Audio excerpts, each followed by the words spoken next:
This is James Holder for IFL TV in association with Macklin's Gym. My bad, with me, I've got Matthew Macklin after his absolute emphatic war. That's the only word I can use to describe it. Potential Fight of the Year candidate with Jason Welborn. Yeah, from where I was, it was. Don't know from where you lost, but where I was. No, he brought fair play to him. Like I said, it'd be a world title for him, and I'd expect him to box 20% better than he's ever boxed before.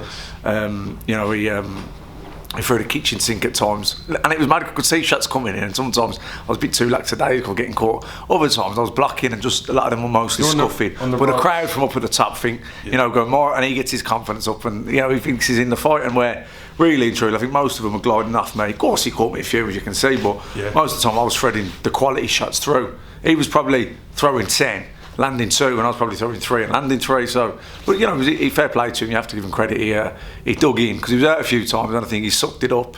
Credit to him, and it was a good fight, entertaining fight for the fans. And like I said, I'll have to try and be in a boring one of these days. Mate, for where I was, it was brilliant to watch. And as you said, it is a big fight for him. It's his world title fight, isn't it? My first fight in 9 years down at the weight. So in the back of your mind, I felt comfortable enough making the weight, and the science behind everything I did right, and I spoke to the proper people. But it's a long time since I've been down there, and I'm older, so you're always just in the back of your mind. You're always holding that little bit back. I didn't want to shoot my bolt or blow up too early, so I was always holding a bit back, pacing it, and it was a good fight. It was the first proper fight I've had in over a year, since the Highland one. And did you enjoy it though? Yeah, I enjoyed it. It was a good fight. I enjoyed it. He didn't have the power to hurt me. So he would put game kidding through the kitchen sink and a couple of clubbing, scuffing shots, but nothing mine. So believe it or not, I enjoyed it in there. Them clubbing shots are quite concussive. But did you feel at this weight your punch resistance felt good? Did you feel good? Yeah, I didn't feel. Nothing about it didn't hurt me or nothing. I just like I say, he was clubbing puncher. Big, he was putting everything into every shot. So they were clubbing in that sense. But there wasn't. He never buzzed me at any stage, or didn't feel, hurt or anything. So it was it was an exciting fight to be in, and I enjoyed it. A couple of low blows in there. Yeah, he got me one. One of them was right south of the board. It did knock a bit of wind. I could feel it kind of up through me back into my kidney, and or wherever I felt it. I felt it somewhere.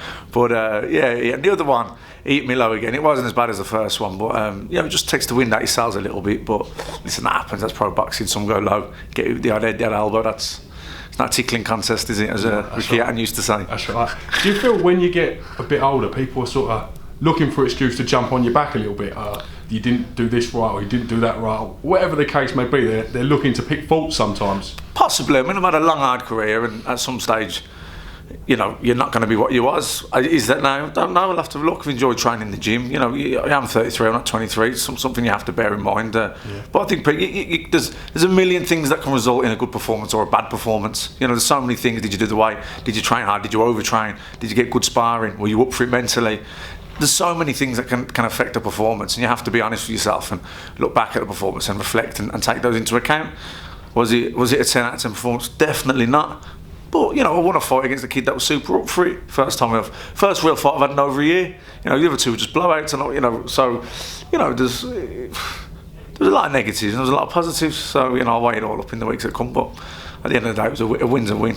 I always said I'd rather win badly than lose good. No, it wasn't the worst performance in the world. It wasn't vintage, but of course it wasn't. But I did some nice things. Like I said, I was working on things, blocking shots, rolling. Sometimes I let him get off too much. But you're not gonna, when you're working on new things, you're not gonna be 10 out of 10 straight away. It takes a couple of tights to get things down pat. Yeah. So we'll see. We'll see what happens in the next few days. We'll reflect. You clearly don't need money. You fought for a world title 3 times at the highest elite level.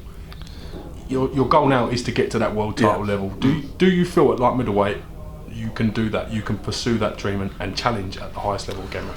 Well, of world-class ability, world-class toughness, all that's been proven at middleweight. That was the first real fight I've had. That's the first time I've had light middle in 9 years, and it's the first real fight I've had in well over a year. Like I said, you're in a period of adaptation. You're working on I've adjusted after the Highland fight. I thought I can't train the same way as I used to. So now you're adjusting things, you're tweaking things. You're not going to get it right in the very first fight. And I had a couple of fights, but they were very nothing fights. That was the first proper fight I had in over a year. First time down at that weight in a long time. I think on that performance, no, but on the Ruben Varane performance, you wouldn't have said I was going to go in my next fight and give Felix Sturm the fight. I did. You have good nights and bad nights, and like I said, there's a million things that can affect how you perform. So we'll just see. We'll see down the line. Do you need that fear factor sometimes? I do, and I've always said Every fighter's I need different, a aren't fear they? factor. I need a fear factor. I can't. I get hit with shots if I'm not scared of getting hit with them. Simple as that. Because I am probably a tough nut. I ain't bothered about getting hit. All of a sudden, unless I think this fella could take me out of there, I tend to get hit a lot. Listen, nature of the beast. Listen, it's a tough game, isn't it? If it was easy, we'd all be doing exactly, it. Exactly. You know what I mean? And one thing you say about me, you always get value for money. Mate, where I was, it was a cracking fight to watch, and credit to you and Jason Welborn. He turned up tonight. Yeah, we did. So, listen, like I said to you, listen, credit to him, tough kid. Yeah. I knew he'd be his world title fight. I knew he'd be 20% better. Listen, I wasn't as good as I should be. I'll have to address those why I wasn't. It could be a psychological thing. I'm boxing a guy that probably is boxed at she's never boxed anywhere near my level. Like I said, I've got to try and make sure I don't drop to his level because I know he's going to raise his game. Maybe I did, probably did, but that happens. Well, listen, thank you for talking to IFL TV as always. I really do appreciate it. You're welcome. And we caught him just as the boys were leaving. I've been catching everyone just as they're going. I'm gone now. Thank you for coming back. Cheers, Jason. Thank you, mate. Cheers.